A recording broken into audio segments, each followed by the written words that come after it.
Setelah kita mengasah otak di dua seri rewatch sebelumnya, kita break dulu dari cerita fiksi ilmiah seperti ini. Kita pengen nawarin kalian satu film menarik lainnya yang gak kalah seru dari film sebelumnya. Film ini sebenarnya merupakan bagian dari sebuah trilogi yang bernama Israel 177 Trilogi. Menariknya, meskipun hanya terdiri dari 3 film, tapi trilogi yang saling berkesinambungan ini berlangsung lebih dari 1 dekade loh, bahkan hampir 2 dekade, dimana kita harus menunggu waktu yang lama untuk melihat film kedua dari trilogi ini. Jadi, film pertama itu adalah Unbreakable yang dibintangi oleh Bruce Willis yang dirilis pada tahun 2000 yang nanti akan kita rewatch juga. Sementara untuk sequelnya rilis pada tahun 2016 yang akan kita bahas sekarang ini, Split. So, siapkan psikologi sekalian dan Universe, welcome to Rewatch.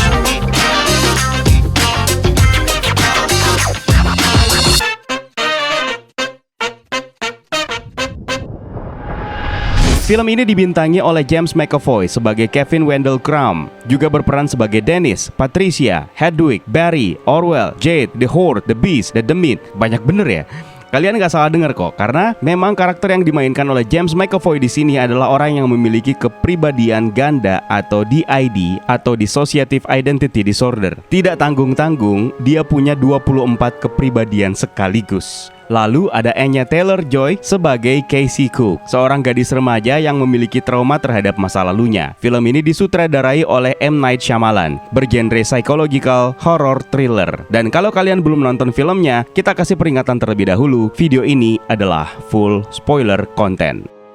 Filmnya dimulai di pesta ulang tahun Claire yang memperlihatkan tokoh utama Casey Cook yang menyendiri dari keramaian. Rupanya Casey ini adalah seorang remaja yang antisosial dan bahkan selalu mencari cara untuk menghindari keramaian. Bahkan dia bisa membentak gurunya di kelas agar dia dipanggil ke ruang BK yang tidak banyak orang di sana. Ketika pesta sudah selesai, mobil jemputan Casey mogok dan akhirnya dia menerima tawaran ayah Claire untuk mengantarkannya pulang, juga bersama dengan salah satu temannya yang lain, yaitu Marcia. Sementara ayah Claire merapikan barang-barang bawaannya di bagasi, Claire, Casey, dan Marcia menunggu di dalam mobil. Tiba-tiba, seseorang yang tidak mereka kenal menyerang ayah Claire dan menculik mereka bertiga. Belakangan diketahui identitas orang tersebut ternyata adalah Kevin Wendell Crumb. Kevin kemudian membawa ketiga cewek cantik ini ke sebuah basement, di mana mereka tidak mengalami sedikit pun penyiksaan dan sejenisnya. Mereka malah dilayani seperti tamu, seperti disediakan makanan, mengajarkan mereka untuk menjaga kebersihan ruangan tersebut, disuruh menari sambil telanjang.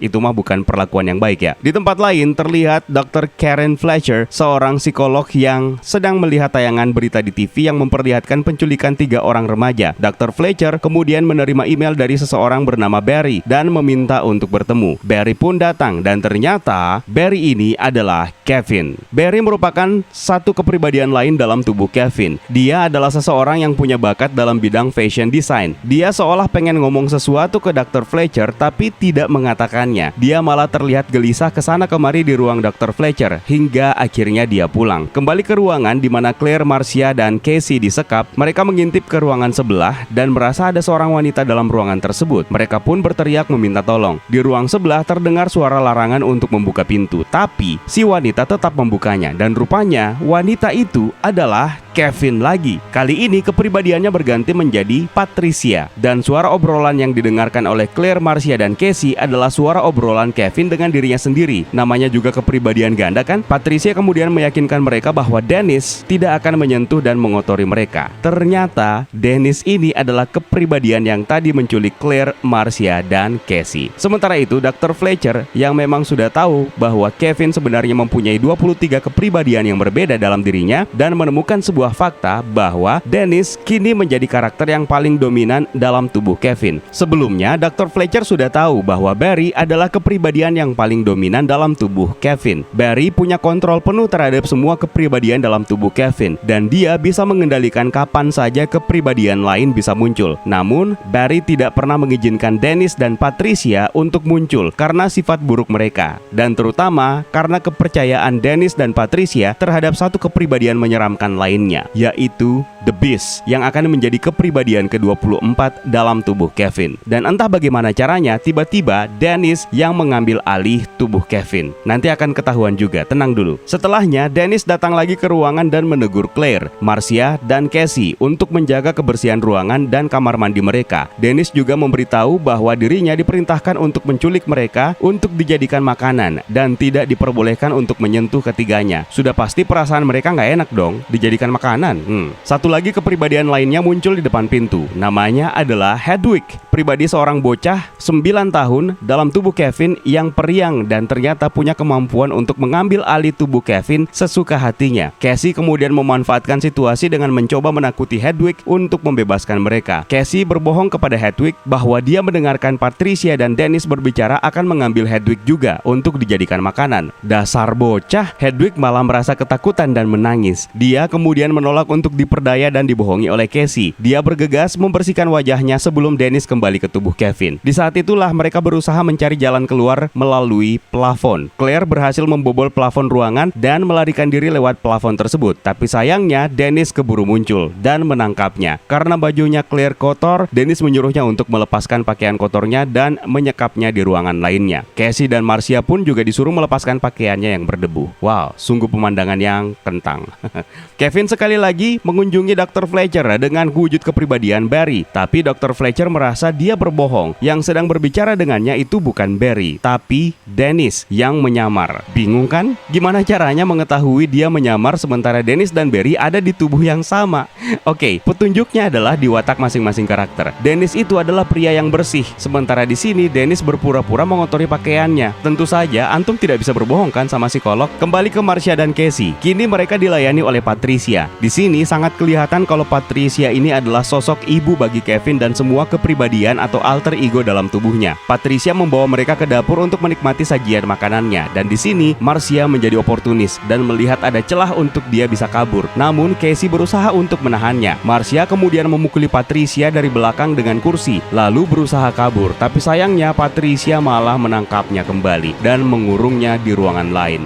Kini mereka bertiga akhirnya terpisah, dan setelahnya Dennis datang untuk memperingati Cassie bahwa The Beast akan datang untuk mereka. Sementara itu di pertemuan berikutnya dengan Dr. Fletcher, Dennis akhirnya mengakui dirinya sebagai alter ego yang paling dominan sekarang. Di sini pula lah ketahuan bahwa ternyata ada konflik internal di antara 23 kepribadian yang ada dalam diri Kevin, dan Patricia serta Dennis disebut The Horde oleh kepribadian yang lainnya. Fletcher berusaha meyakinkan Dennis bahwa The Beast yang mereka yakini dan ingin mereka bangkitkan sebenarnya bukan merupakan kepribadian, melainkan hayalan. Kembali ke basement, Hedwig terlihat menemani Cassie sedang tidur. Hedwig pun bercerita bahwa dia memang punya kemampuan spesial untuk bisa muncul kapan saja dia mau, meskipun dia bukan kepribadian yang dominan dalam tubuh Kevin. Dan gara-gara Hedwig lah, Barry kehilangan dominasinya yang kini diambil alih oleh Dennis. Mumpung Hedwig lagi muncul, Cassie mencoba memanfaatkan kesempatan sekali lagi setelah sebelumnya gagal menakuti Hedwig. Cassie memperdaya Hedwig setelah mendengarnya bercerita tentang kesukaannya terhadap lagu Kanye West yang dia putar lewat CD playernya yang diletakkan di dekat jendela. Wow, dekat jendela, kesempatan buat kabur nih. Hedwig pun mengajak Cassie ke ruangannya, dan betapa terkejutnya Cassie setelah melihat dinding dekat CD player itu diletakkan. Memang ternyata ada jendela, tapi cuma gambar jendela.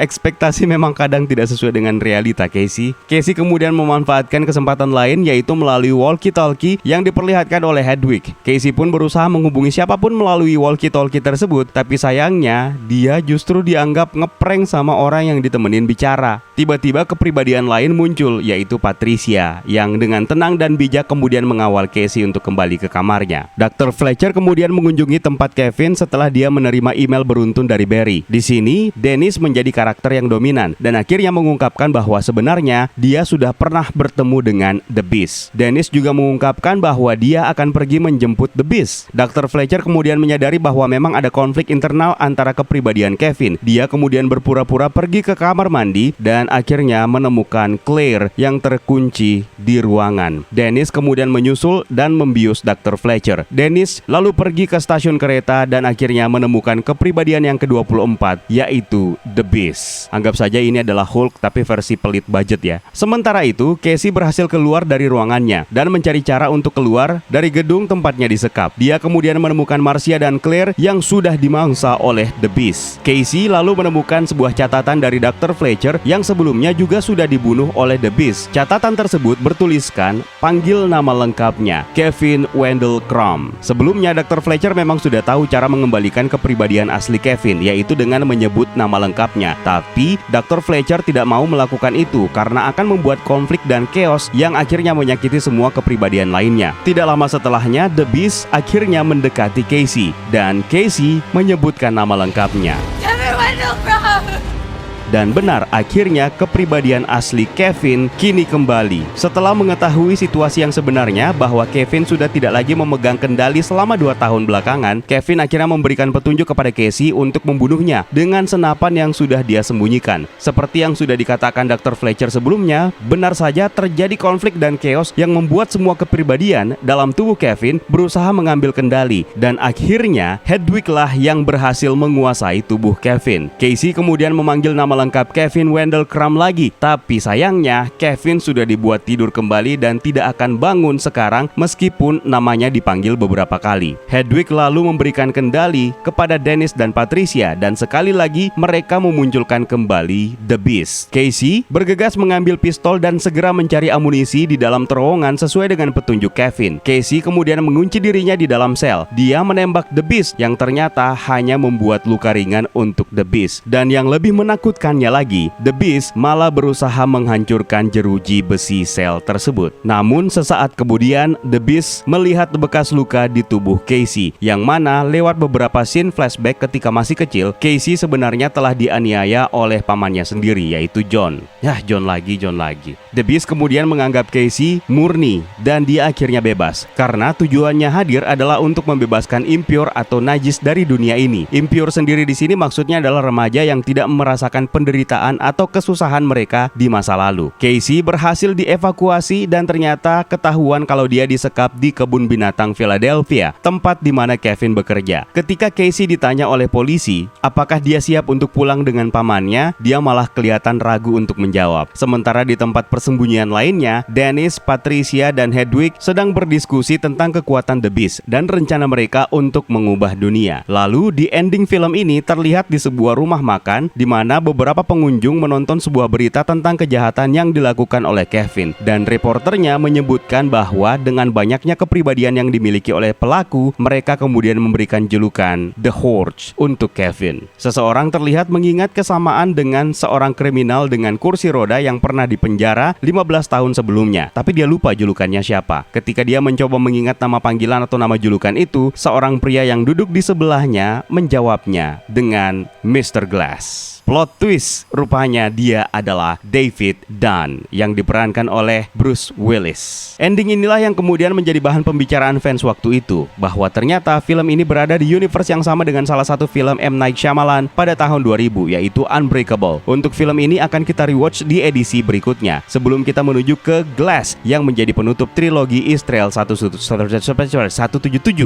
Belibet. Film garapan M. Night Shyamalan yang satu ini juga tergolong unik karena akhirnya dianggap sebagai sequel yang digarap lebih dari 1 dekade setelah Unbreakable. Banyak dari penonton yang tidak menyadari bahwa alih-alih kita menonton sebuah drama psychological thriller, kita sebenarnya sedang disuguhi sebuah film bertema superhero. Poin plus dari film ini adalah bagaimana James McAvoy sukses menyihir penonton lewat aktingnya yang memerankan beberapa karakter sekaligus. Sudahlah kita dibuat kagum dengan impersonate dari karakter pria, tapi bagaimana James McAvoy bisa mengimpersonate karakter wanita dan bocah itu sangat brilian. Hanya saja rasanya M. Night Shyamalan di sini terlalu pelit untuk memperkenalkan seluruh kepribadian lainnya kecuali melalui monitor PC yang memperlihatkan jurnal masing-masing alter ego Kevin. Total kita hanya bisa melihat Kevin, Barry, Dennis, Patricia, Hedwig, Orwell, Jade, dan The Beast. Yang lainnya kita tidak pernah tahu seperti apa watak dan karakternya. Dengan setting lokasi yang tergolong sempit dan penuh dengan tanda tanya yang malah membuat kita berasa sesak nontonnya, terutama buat kalian yang mungkin punya fobia terhadap ruangan sempit. Teror yang disajikan oleh karakter kanibal The Beast juga gak kentang sih. Dan salah satu kemampuannya yaitu merayap di dinding, bukannya menimbulkan teror terhadap penonton, malah terasa untuk show off saja. Untuk apa coba? Tapi overall, kalau kalian suka dengan genre film superhero yang mengambil tema di luar dari yang sudah populer belakangan ini, silahkan kalian coba tonton film yang satu ini. Lumayan lah untuk mengobati kekangenan kalian yang pengen nonton secepatnya The New Mutants gara-gara Anya Taylor-Joy yang aktingnya benar-benar sakit sih. Tapi Universe, ada gak di antara kalian yang bisa bantu? Apa sih maksudnya Dr. Fletcher menyelipkan tisu atau sapu tangan atau apalah itu ketika dia berpura-pura pengen ke kamar mandi? Coba tuliskan di kolom komentar di bawah. Dan kalau kalian suka dengan konten seperti ini, sempatkan like dan subs.